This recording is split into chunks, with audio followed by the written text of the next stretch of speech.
কথা বুঝেন নাই? বাদ আপনি দিছেন, আল্লাহর কোরআন বাদ দিছেন, রাসূলুল্লাহ সাল্লাল্লাহু আলাইহি ওয়াসাল্লামের সুন্নাহ বাদ দিছেন। এতগুলো পড়ছেন, ধন্যবাদ আপনাকে, এটা পড়লেন না কেন? এতগুলো শিখতে পারলেন, এত লক্ষ টাকা খরচ করতে পারলেন, 4 বছরের মেডিকেলের জন্য, 6 বছরের মেডিকেলের জন্য এক বাপ তার ছেলে, তার জন্য, মেয়েটার জন্য কত লক্ষ টাকা খরচ করছে, তার কোনো কুল কিনারা আছে মেয়া? তো আপনি পড়ান, কোনো অসুবিধা নাই, কিন্তু আপনি আপনার বাচ্চাটাকে আল্লাহর কোরআন থেকে বঞ্চিত করলেন কেন? নামাজ থেকে বঞ্চিত করলেন কেন? 2টা সূরা পড়তে জানে না, একটা আত্তাহিয়াতু শুদ্ধ করে বলতে পারে না, তার দোয়ায় কুনুত পড়তে জানে না। একজন মুসলমান বেটা, 40 বছর বয়স, লজ্জা থাকা উচিত বেটা, ওই বেটা শরম থাকা উচিত বেটা। কার জমিন খাইতেছ, কার আসমান ভোগ করছো, কার দুনিয়া ভোগ করতেছ? এত বড় মালিকের আসমান ও জমিন ভোগ করে সেই মালিকের সেজদাটাও ঠিক মতো দিতে জানে না, সেই মালিকের নামটাও পড়তে পারে না। এর চাইতে লজ্জার কি হইতে পারে বলেন বাবা? অপমান কি হইতে পারে? আল্লাহ আমাদেরকে বিবেক দান করেন, আল্লাহ আমাদেরকে বিবেক দান করেন। বিবেক থাকা চাই, বিবেক থাকা চাই। কোরআনুল কারীমের মধ্যে আছে, আল্লাহ তাআলা বলছে, একটা সাংঘাতিক কথা আছে কোরআন শরীফে, ফাবিআইয়ি হাদিসিন বা'দাহু ইউমিনুন। আমার দিল নড়ে কোরআনের এই আয়াত শুনলে, কলিজা শুদ্ধা কাইপা ওঠে।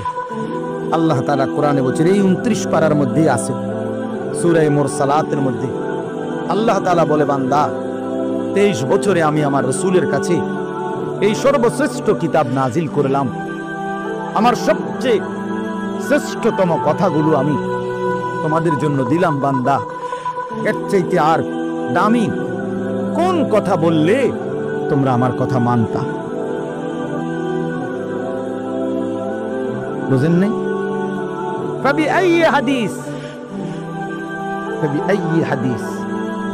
আল্লাহ বলছে, বান্দা এরপরে আর কি বললে, এর চাইতে দামি কথা আর কোনটা বললে, আর কোন কিতাব নাজিল করিলে, আর কেমনে বললে? ফাবিআইয়ি হাদিসিন বা'দাহু ইউমিনুন।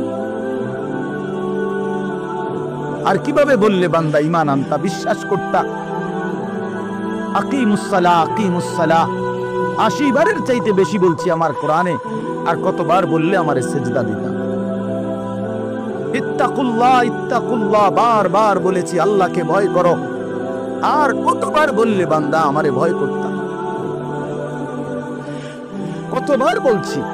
আল্লাহ বলবেন, রাসূলুল্লাহ সাল্লাল্লাহু আলাইহি সাল্লাম বাপ আমার, বন্ধু আমার, নওজোয়ান সাথী আমার, মনে রাখবেন, বিশ্বাস করেন, রাসূলুল্লাহ সাল্লাল্লাহু আলাইহি সাল্লাম হাসরের ময়দানে অসংখ্য উম্মতকে জিজ্ঞেস করবে। এই আমলনামা যখন দেখবে, প্রত্যেকটা উম্মত তার নিজ নিজ আমলনামা, রাসূলুল্লাহ সাল্লাল্লাহু আলাইহি সাল্লাম দেখবেন। এই আমলনামা দেখে নবী জিজ্ঞেস করবে, উম্মত 23টা বছর একটানা আমি কেঁদেছি, উম্মত 23 বছর তোদের জন্য আমি কেঁদেছিলাম। এমনও রাত গেছে, সারা রাত উম্মতের জন্য আমি কেঁদেছি, সারা রাত দোয়া করছি উম্মতের জন্য। তায়েফের পাথরের আঘাতে পিঠ চালনির মতো ছিদ্র বানায় ফেলছি, পেটের কষ্টে, ক্ষুধার কষ্টে 14 দিনের চাইতে বেশি পেটে 2টা পাথর বাইদা ক্ষুধার কষ্ট হজম করছি। উহুদের দান দান শহীদ করা রক্তে আমি বেহুশ হয়ে আমি পড়েছিলাম। সেই নবী আমি আর কত কাঁদলে, আর কত রক্ত ঝরাইলে উম্মত তুমি আমার কথা মনে করতা, তুমি আমার কথা ভাবতা? সাল্লাল্লাহু আলাইহি ওয়াসাল্লাম যখন এটা জিজ্ঞেস করবেন, তখন কি জবাব হবে বাপ? বলেন, ইনসাফের কথা বলেন। কি মনে করছেন সুপারিশ? হাসরের ময়দানের সুপারিশ মানে কি?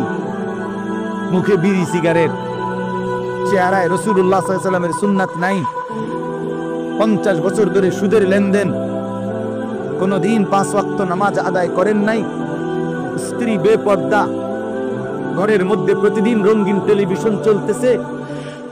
এই অবস্থায় কবরে যাইবেন, আর হাসরের ময়দানে দাঁড়াইলেই নবীজি সুপারিশ করে আপনারে বেহেশত দিয়া দিবেন। বিষয়টা মামুর বাড়ি না, বিষয়টা মামুর বাড়ি মনে করছেন আপনি। এটাকে কি মনে করলেন আপনারা? রাসূলুল্লাহ সাল্লাল্লাহু আলাইহি সাল্লাম সুপারিশ করবেন, এর কোনো নিয়ম কানুন নাই, কোনো বিধি নিষেধ নাই, আইন কানুন নাই।